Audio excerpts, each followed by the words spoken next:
Last night was the premiere episode of the 28th season of Survivor Cagayan, Brains vs. Brawn vs. Boobs.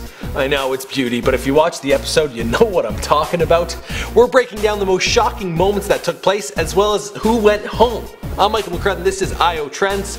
Let's get right into things. Boom! When they released the cast list and the concept behind this season, everyone was banking their money on the Brains tribe. No one really had much faith in the beauty, thought they'd be too vain, they'd just be starving on the beach looking good, and the Brain tribe would dominate. But it turns out the Brain tribe was absolutely useless, and then they went on to eliminate probably two of the most interesting characters that were cast this season. Jatia by far might be the worst player in Survivor history.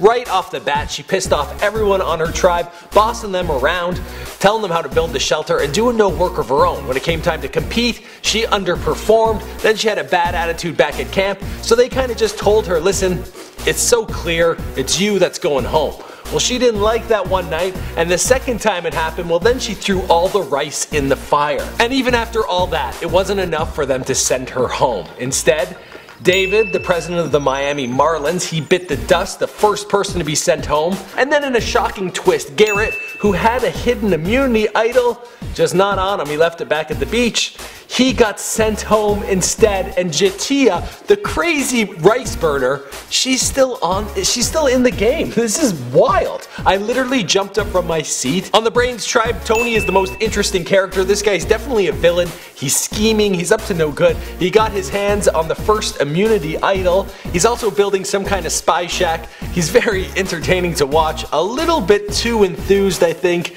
He might be on the outside, but he's very funny. And then on the Boob tribe, I mean really, with this girl Morgan, that's what they should be naming this team. Well, she actually told the smartest lie in the whole 2-hour premiere.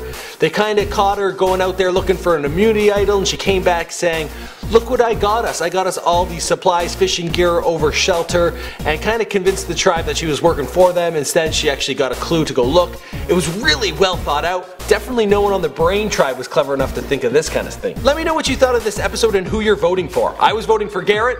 He no longer exists, so I think I'm gonna be cheering on Morgan. Be sure to subscribe because we do all sorts of videos on whatever's trending out there in the real world. So be sure to like, comment, do what you gotta do. I'm Michael McCrudden. Oh yeah, with this they put me on the beauty trap for sure. Woo!